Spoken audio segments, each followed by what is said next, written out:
Some of this good stuff. Nature's compost. Now let me show you a man-made compost pit.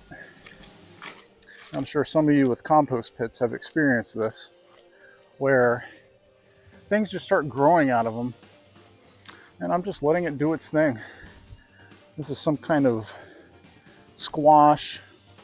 I'm not sure what type, but there was definitely some seeds in here. And in the mix, let's see here. There's some baby citrus trees growing.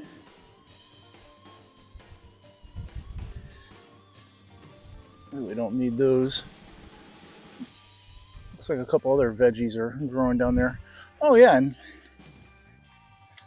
my all-time favorite, papayas.